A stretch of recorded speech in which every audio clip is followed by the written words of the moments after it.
Options of real-life violence that some viewers may find distressing.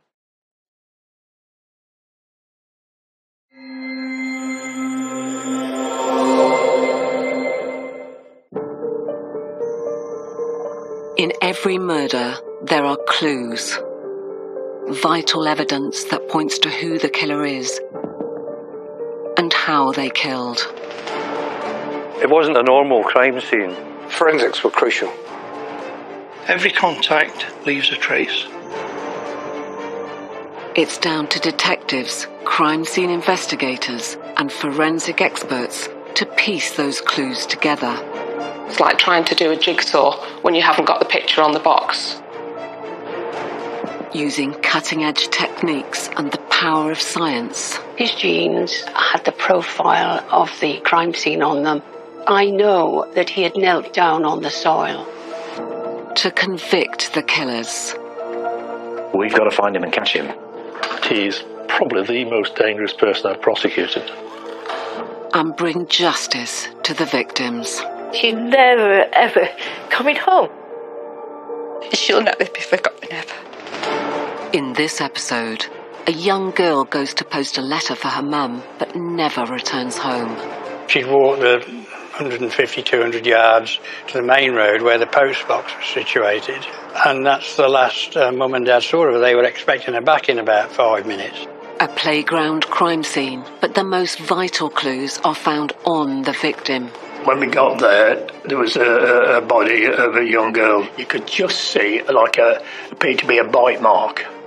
Taking a swab off somebody's skin and getting a DNA profile on that was fairly early in its development. And the hunt for a murderer within the community. The messaging from the police very early on was, this is local, this is embedded in the community. This is Forensics, catching the killer.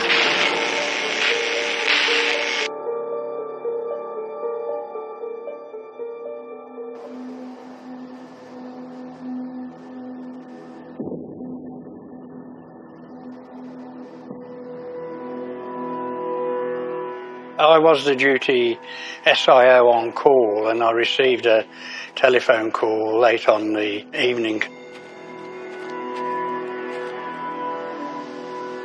There was a young girl who was deceased, and I decided that it was appropriate for me to go and have a look at what was happening there. So when I arrived here on the night of the murder, I was greeted by a local officer who pointed across towards the slide. And then there, silhouetted underneath it, was a body.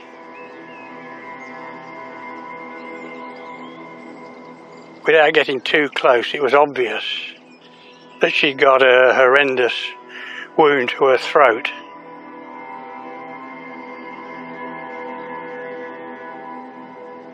The first thing I thought was that whoever did this is going to have a lot of blood on them.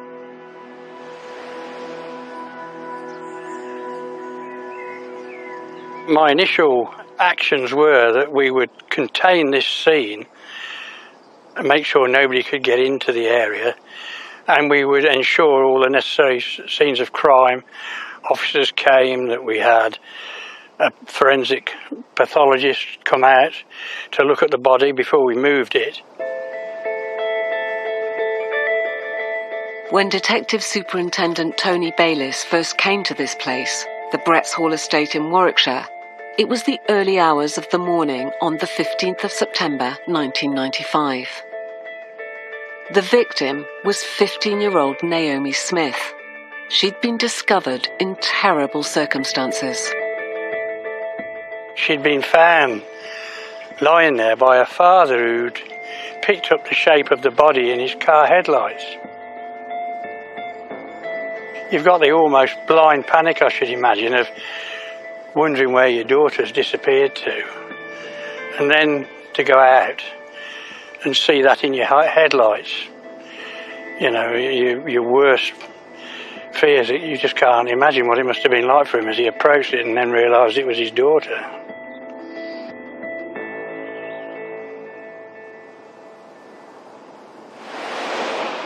The brutal murder of a teenage girl was of national interest. Rod Chater was the Daily Mirror reporter in this part of the country. His job, to find out about Naomi and the place she lived in. She was a 15-year-old schoolgirl. She lived with her parents. She had 3 older half-brothers living in this small community. She was a 15-year-old schoolgirl, typical of 15-year-old schoolgirls in many ways. Annesley Common is a former pit village on the northern edge of the North Warwickshire conurbation of Bedworth and Nuneaton.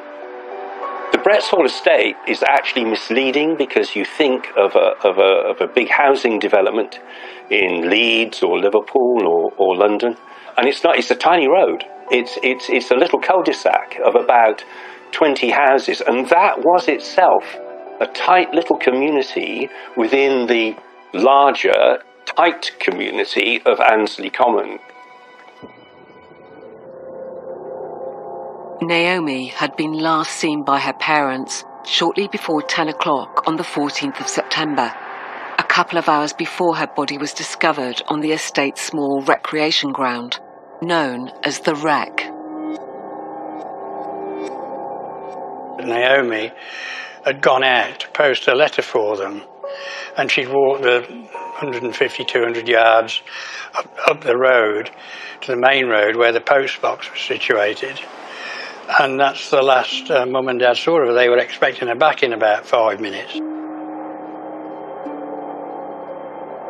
Then she was seen kind of looking around and then looking up a dark alleyway that runs at the back of the houses that back onto the Wreck.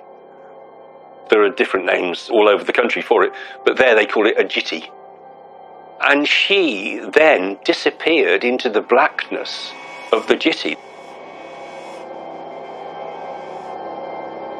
This is late at night, and she had an alternative route home, was just to go to the front of those same houses, and walk along a well-lit path of the road she lives in.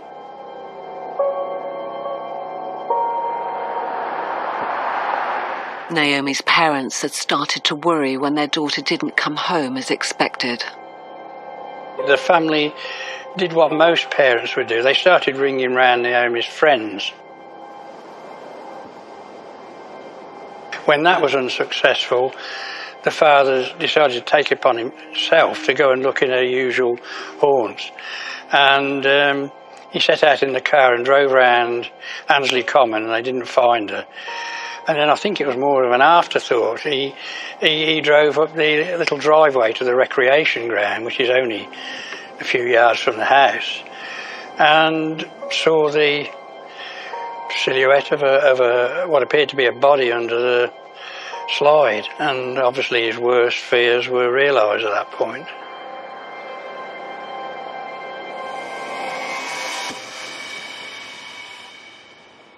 He, I think, ran home, got a blanket, covered her. The police were called, and that's when the investigation began.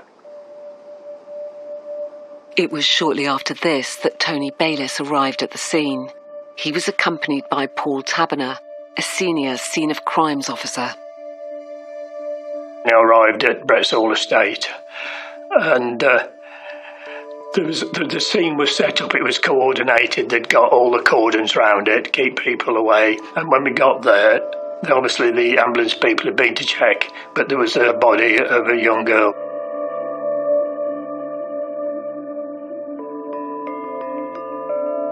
Given the amount of blood, the realisation was that she'd probably had her throat cut in some way, and that had severed the critical arteries, and that she died there very quickly.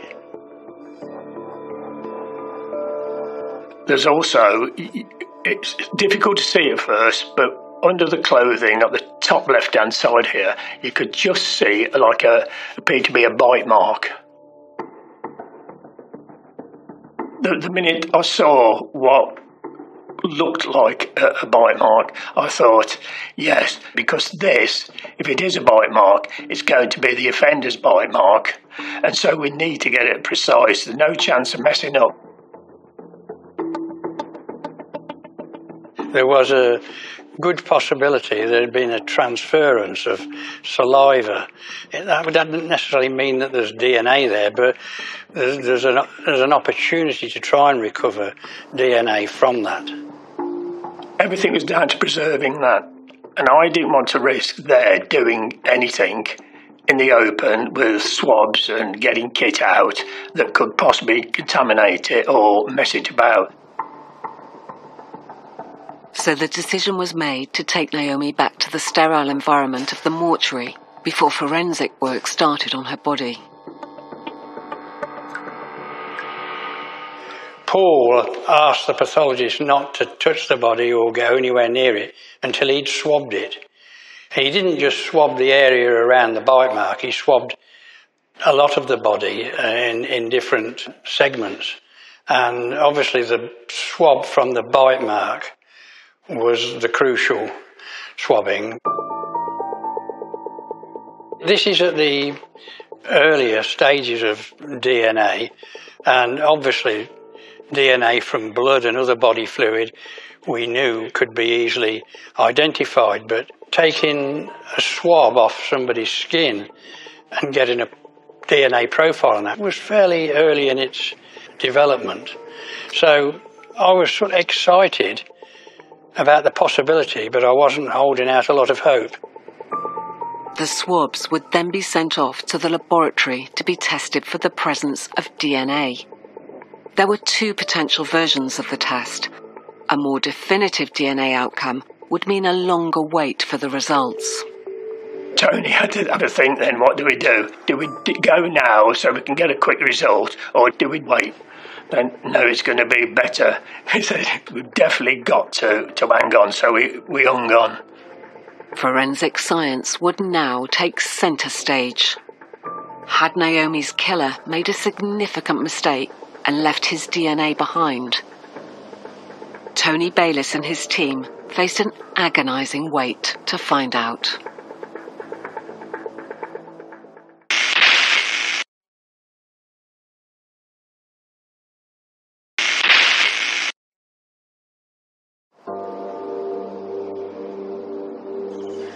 September 1995.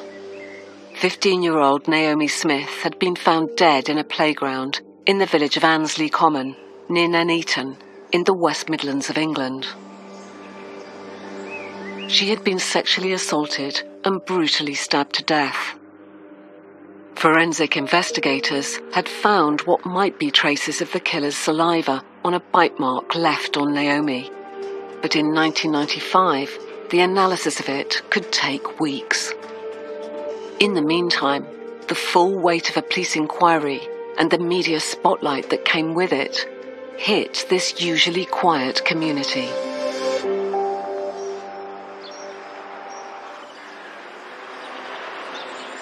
I remember arriving at the top of Bretts Hall Estate. The road itself was sealed off. It was clear which was Naomi Smith's house. There were police outside. The recreation ground was visible to your right, and there were teams of officers in their white suits and coveralls, moving around by the children's slide. There were other officers, fingertip searching. The whole scene was played out for you within the sweep of an eye.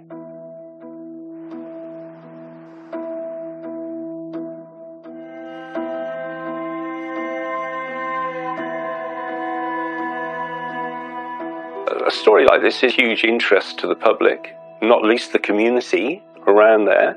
Everyone who's a parent or a grandparent can identify with the shocking, terrible idea of a young girl being murdered. So shocked and devastated, and everyone's just sitting at home, shaking, nervous, wondering what's going to happen and hope they catch them. Just devastated. It's just just it's just frightening, isn't it? It's just frightening. Locals have been warned to be extra vigilant while a killer is on the loose. This was a really serious crime. You don't get many 15-year-old girls murdered in this way, in these circumstances. We got a very difficult, what we call a Category A murder of a child. And we quickly established that we couldn't find any link to any person who was connected with Naomi, closely connected with her, who would have carried out this offence.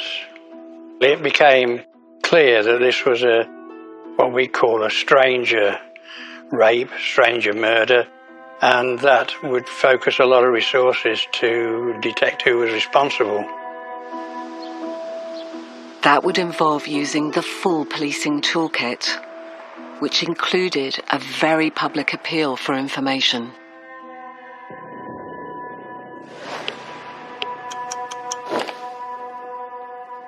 One of my immediate priorities was to get our press office to organise a press conference at the police station where I could brief the media. I can say it was a savage and brutal attack, and the offender will undoubtedly be bloodstained. Somebody may have seen them, who knows them, in the area. Please come forward and speak to us. Every national newspaper was there. TV crews were there locally and nationally. It's a big national story. Off the record, the messaging from the police really, from very early on, was this is local. This is embedded in the community, and somehow the community is not giving us what we need. And that was almost from the word go. I mean, like from day two.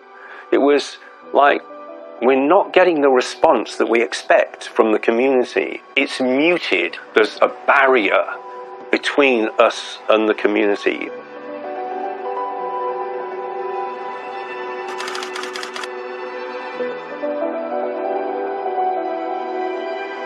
This was a small town which was unused to talking publicly and wary of being seen as police informers.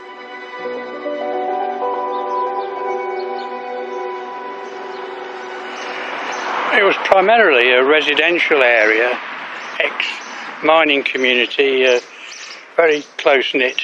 Information wasn't easily got from people in the early stages. Like in all close-knit communities, they do tend to have some suspicion of the police, and they keep themselves to themselves and mix with themselves and don't easily communicate with people outside their circles.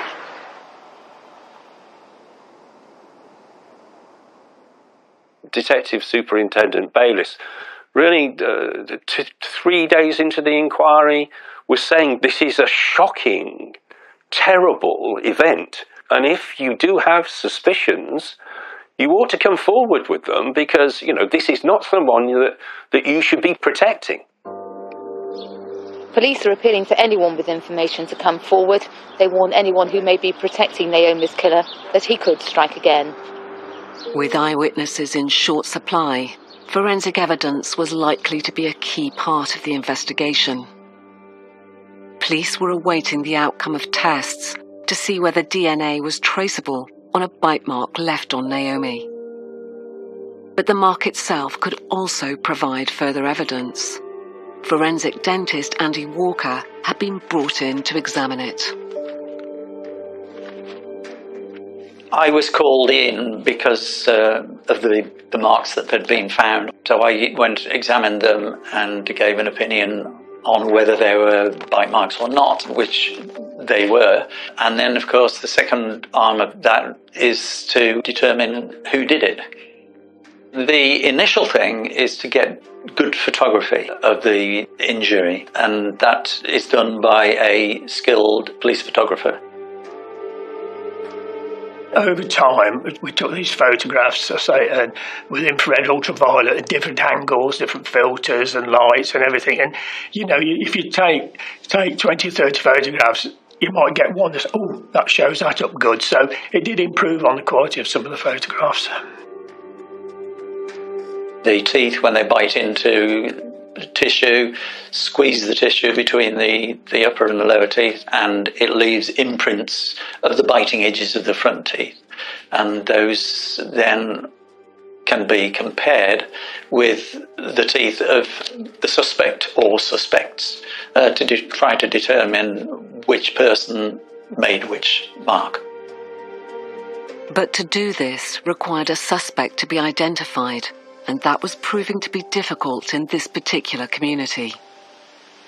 From the start, there were two main theories. One, that it was a lone attack, a loner, and very possibly someone who knew Naomi. But there was equally another theory that she had, unfortunately, come across a gang or a group of young men, and this was a group attack. I don't think police were too sure which one of those it was. So the lack of witnesses increased the potential importance of the search for DNA in the bite mark. Paul Taberner's swabs had been passed to Hazel Johnson, who worked in the Forensic Science Laboratory in Birmingham. I was just about getting ready to go home, and we had a call from Warwickshire Police saying that they'd had a murder which had taken place on the Thursday evening, and they wanted to bring some urgent samples into the lab for examination. Once the samples were booked in, I took them upstairs, and one person looked at the swabs for the presence of semen, and someone else looked at the swab from the bite mark for the presence of saliva. Like Tony Bayliss, Hazel was sceptical about the bite mark evidence. The search for semen seemed more likely to get a positive result. Because the victim had been partially undressed, we were hoping that there would be traces of semen that we could then send for DNA profiling. Unfortunately, when we examined the swabs, there was no semen present. So once we realised there was no semen on the swabs, we focused on looking at the swab from the bite mark. In this instance, we got positive indication for saliva present on the swab. But the existence of saliva and therefore DNA didn't automatically mean the killer could be identified. First of all, we got an indication that there was DNA, but at that stage could not give us a profile. In 1995, it was quite early days of a new DNA technique, and while it worked very well with blood and semen, there were some other body fluids, saliva, sweat, where there was sometimes less chance of getting a result. When I fed the information back to Tony Bayliss, he said, well, obviously it's going to go for DNA. And at that stage I said, well, I'd really like to check with the DNA team that they're confident we're going to get a profile from this sample, because I don't want to waste the sample. If we send it for DNA analysis and it doesn't work, then we're going to lose perhaps the only key to solving the case.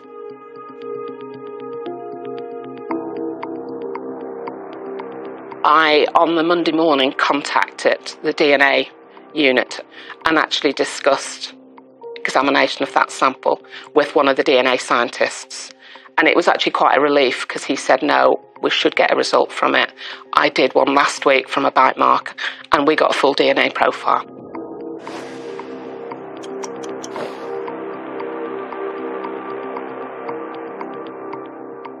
The sample was sent by the Forensic Science Service to their laboratory at Wetherby, where they could carry out further work to try and enhance the sample to get a full profile of it. It looked like Tony Bayliss might now have the key to unlock this frustrating murder investigation.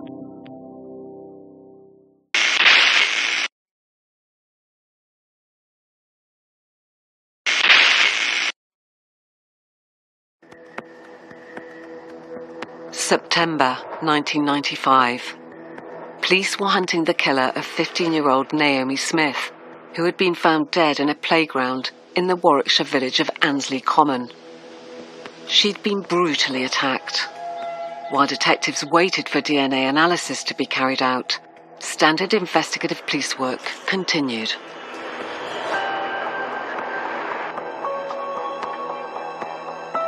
One of our lines of inquiry was to try and develop a psychological profile of the offender to give us a steer of who we may be looking for.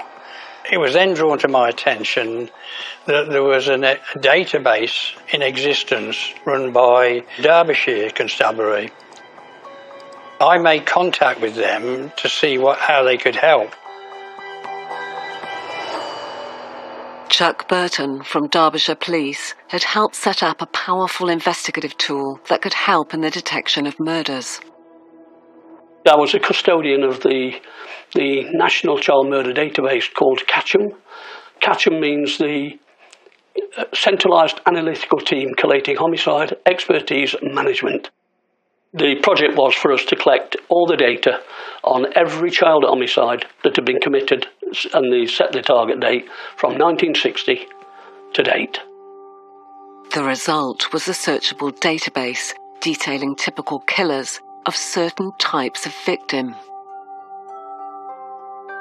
There is nothing that's been done to a child that we haven't seen before, and we know what the offenders that committed these crimes are like.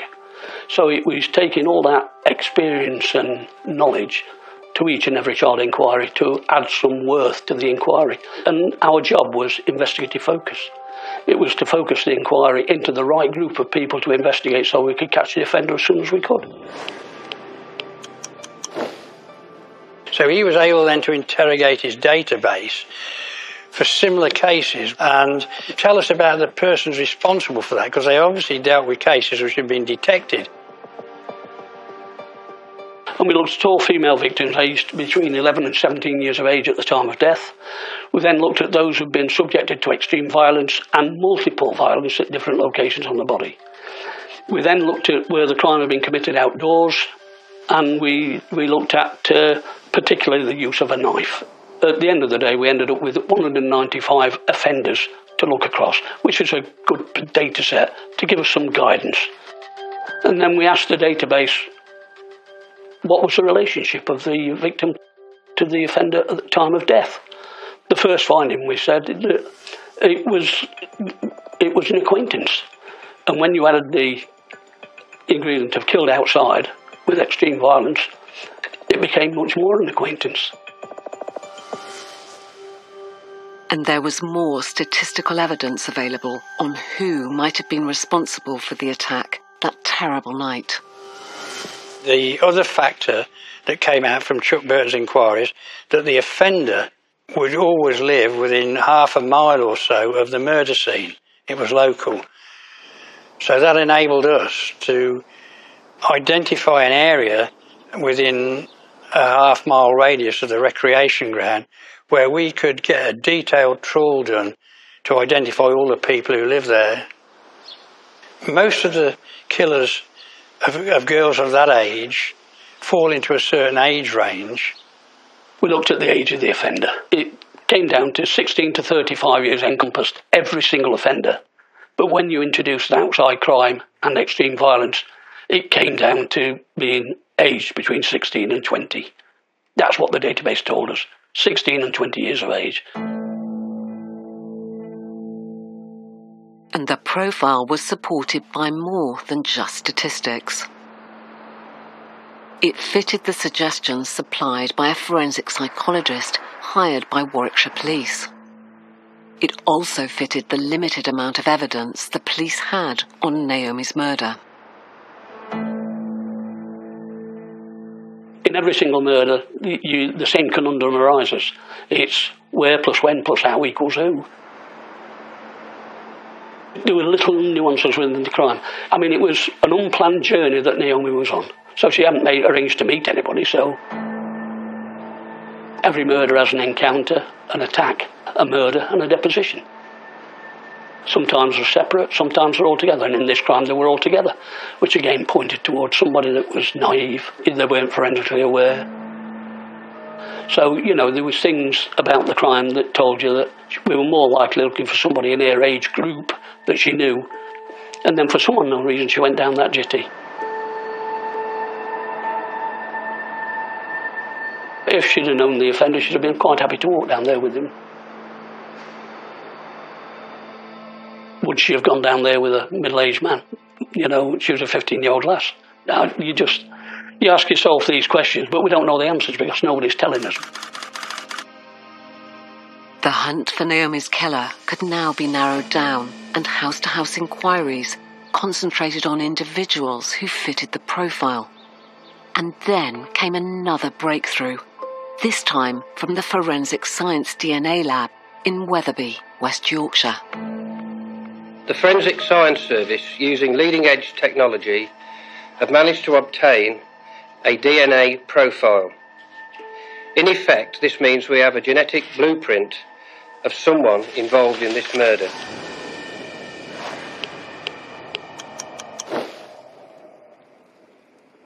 I got a phone call to tell me that they had got a profile from the bite mark, and that was a mixed profile. One person contributing to that mixture was Naomi, and the other was obviously from the person who left the bite mark. That DNA could be used to either eliminate potential suspects or include someone who might be a suspect in the investigation. So police had a DNA profile, but they still needed a suspect to match it to. Normally today we would check the DNA database, but this was 1995 and the DNA database was 6 months old. So there were very limited samples on the database. That meant that there was no opportunity to check the database to see if the offender was on there. There was a very limited chance that he would be, but that was sort of one avenue of investigation that wasn't open to us in 1995. What we've then got to do is work out a system of collecting DNA samples from the target population to compare against the sample that had been found on Naomi's body. The next step was to carry out a mass DNA swabbing where either all of a certain group of the population or a targeted group of the population have DNA samples taken from them, and they are sent off in batches to the Forensic Science Service to compare against your crime scene sample.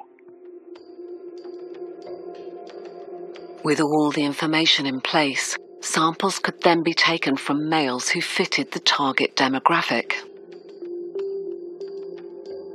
So what we agreed to do was to set up a new team within the National DNA Database to run mass screens. They could run large batches, 27 samples per batch, and then they would compare it with the 4-area of DNA process prior to releasing any results. We had used the psychological profile and the Catchem database profile, which we'd honed down to the 4 or 5 categories. We then carried out further research on those individuals and added other things in which were on the periphery, like whether they'd come to the notice of the police. We were just looking at things which may load there and put them in some sort of priority order. And our intelligence team actually worked very hard to develop a list for us to use for the mass screening. So we weren't just going out at random by area or by street.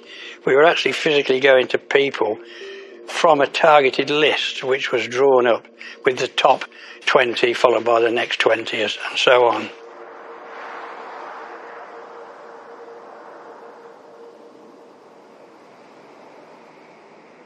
Well, the police message was simple. No, you don't have to cooperate, but you can be damn sure that we'll pay a lot of attention to anyone who doesn't volunteer or who we find avoiding giving a swab or getting someone else to take a swab for them. Anyone who brings themselves to our attention like that, you can be sure we'll be concentrating on you.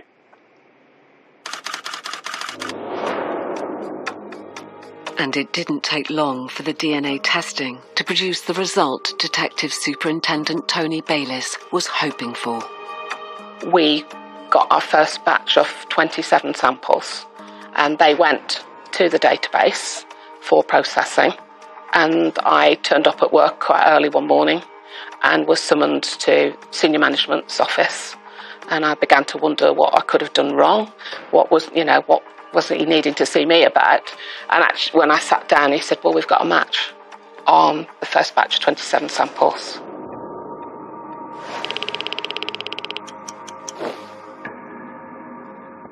We received the call from the Forensic Science Service to say that they'd identified suspect in the case. All the key features of the profile were met by the suspect. He lived within half a mile of the scene. He was in the age range.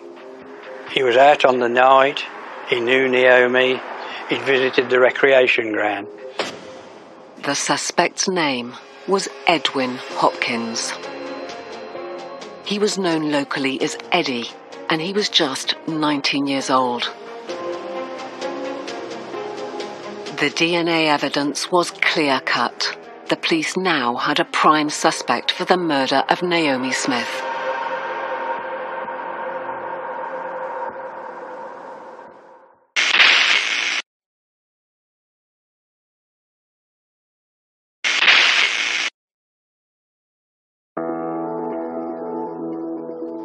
Two months after the murder of Naomi Smith, Warwickshire police were firmly on the trail of her killer. The 15-year-old schoolgirl had been brutally attacked in a playground close to her home. DNA left behind from a bite mark on her chest had been isolated and matched to a local man, 19-year-old Eddie Hopkins. His age and location fitted the profile investigators had expected when launching their intelligence-led DNA screening. But a DNA match wasn't the end of the story. A lot of effort and research went in over 2 or 3 days, so we knew every bit of detail we could about them. And then an interview team needed to be briefed and get right across all the information about him. Then, once that was all done, it was when we made the arrest. Hopkins was arrested on the 16th of November, and the atmosphere around the village changed. Like the police, journalists began to discover more about the suspect. Eddie Hopkins was an apprentice paint sprayer. He was himself a shy and unconfident young man. There wasn't much to know about Eddie Hopkins. He was himself unremarkable, living an unremarkable lifestyle, spending most of his time at his sister's house, just down the road from his parents' house, playing Trivial Pursuit, playing board games, drinking a few lagers, sharing a few bags of crisps. There was nothing in his background that would lead an outsider to think, it's him. But there was one largely hidden interest that marked him out. He had an obsession with knives.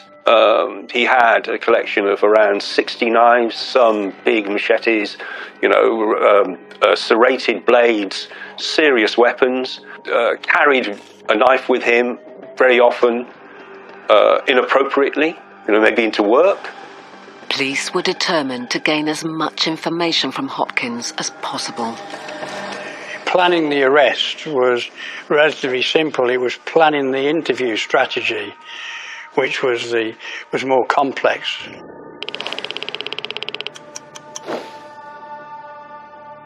It was very important that we established early on that there could be no suggestion that Hopkins had met her, gone to the recreation ground for a kiss and a cuddle, and then bit her, which she didn't like, and as a result he left, and tell us that, she was sat on the swing when I left. That would have made it more complex, obviously. So what we needed to do was establish that he hadn't had contact with her that night at all, and then put the DNA profile evidence to him.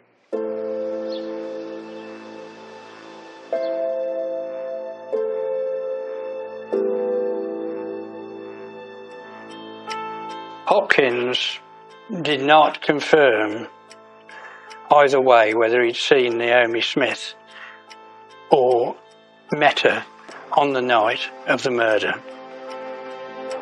He just looked like a nice young man from round the corner, and there was no aggravation, no emotion shown by him about the interview or the arrest. The forensic evidence was put to him that the DNA profile matched him, and from then on he was a no-comment interview. And while police had their suspect in custody, they brought in forensic dentist Andy Walker to carry out further tests. I was asked to attend the police station in Nuneaton to take dental impressions of Edwin Hopkins. From those dental impressions, then I cast models, so that really gives me study casts, which are an absolute replica of Hopkins's teeth. And those are what were used to compare with the bite marks on the skin.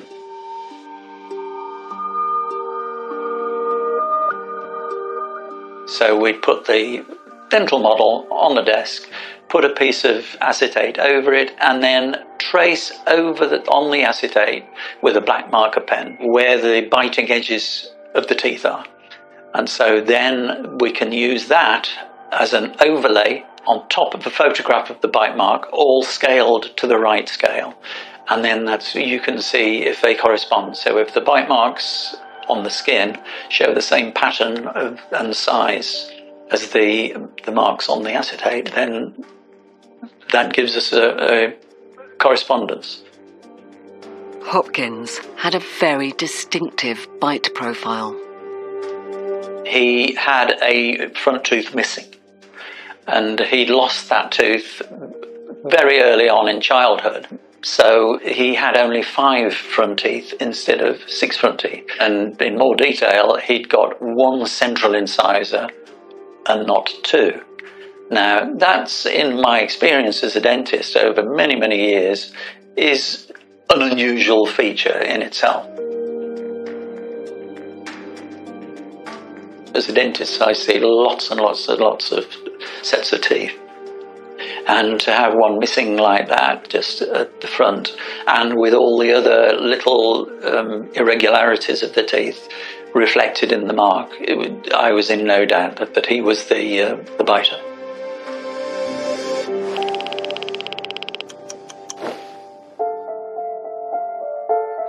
Hopkins' trial started at Birmingham Crown Court on the 22nd of January 1997.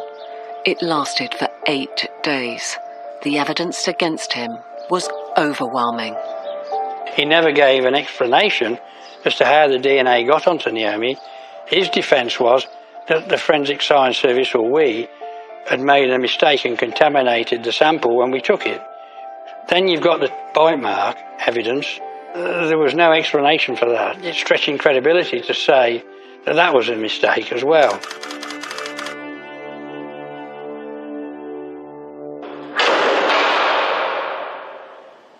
On the 30th of January 1997, Edwin Hopkins was found guilty of the murder of Naomi Smith and sentenced to life in prison with a minimum term of 18 years. Identifying the killer was all police could do to help a grieving family who'd lost a beloved daughter. How can you not think about the human family? I mean, I've got a daughter of my own. You know, just think of the impact of that on the family. She was a loved girl, and the impact of that on Mum would be saying to this day, what if I hadn't sent her to post a letter? You know, the what ifs. But you can never turn it back. You know, but it's scary, particularly when you're a parent yourself. You think about it, and it does affect you. It does affect you. Unless you're the parents of a victim like this, I don't think you'd ever understand. You know, we were delighted because he'd been convicted, but it may not be that sort of emotion for them. It was one little aspect that had been closed off for them on the murder of their daughter, but all the other issues and emotions around it were still there with them. But we hoped it helped in some way, knowing who'd done it.